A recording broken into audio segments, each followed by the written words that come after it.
life is different because of that day. And so when you talk about, do you know anybody or has your life been affected by it, you could be a total stranger and be brought in to somebody else's dating violence. And that's what happened to me, because I was minding my own business, driving down 75 to go to my boyfriend's house, and I was, okay, true confessions here, I drive a little bit too fast, and so I always drive in the far left lane because that's the fast lane, and so I was in the far left lane going too fast, and the white pickup truck in front of me slammed on his brakes and came to a complete stop. Okay, well, if you drive and you've been on 75, you know people drive fast on 75, so a complete stop on 75 gets your attention.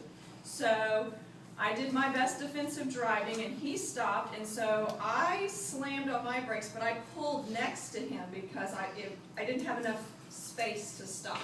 So we're sitting, I'm on the shoulder, and he's in the left lane, and I'm talking, y'all, this is probably 5 seconds worth of time, but it was so vivid in my memory. And so I look up, and I see a man laying in the road. The guy in the white pickup truck gets out, he runs up, he looks at the guy in the street, and then I saw up ahead something else in the road, and it looked to me like a dog, and I was like, oh my gosh, this guy was trying to save his dog, and he was hit by a car. I mean, I'm talking like within 5 seconds, all this is going through my mind. So the guy in the white pickup truck runs back to his pickup truck. At that moment, I learned something about myself. I'm not one to stay and help. So I put my car in reverse and I pulled out because the traffic was then going all around us. And I made my way back into the traffic and went ahead because I didn't want to be there to deal with whatever was going to happen. So I left, and as I was pulling into the next lane and the next lane, and I think there's 5 lanes on 75, and so the dog got my attention because it was fur, like a dog, and I thought, God, and all the people going north on 75 were stopping, people were looking up, and I thought, somebody's thrown something, you know, I mean, so all this is happening so fast. So as I go by what I'm thinking is a dog, I realize that it's human hair, and it was her torso. There were no arms or legs. It was just her torso, and she had real long dark hair, and so that's what I was seeing, was just her matted hair. And so then it just kind of hit me, this is a body in the road, and that was a body in the road. So I continued to drive to my boyfriend's house and walked in the door, and I was just screaming, and he thought something was wrong with me.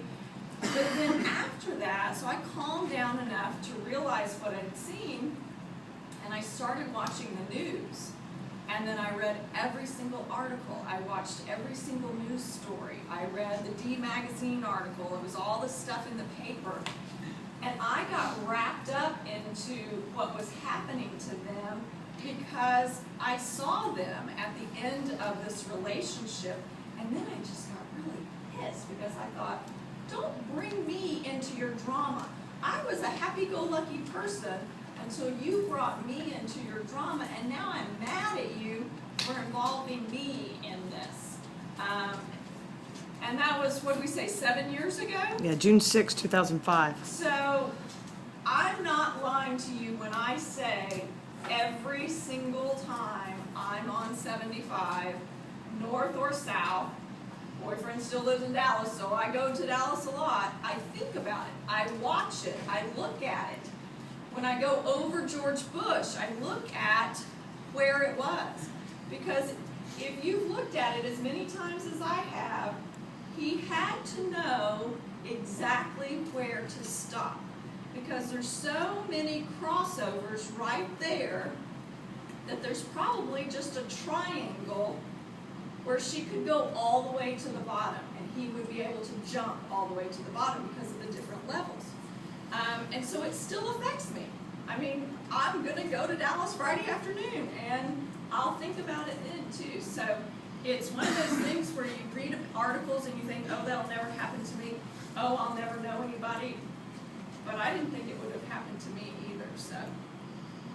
that's my story. And it's not a, you know, I mean, it's one of those kind of things you go, wow, I was right there. So,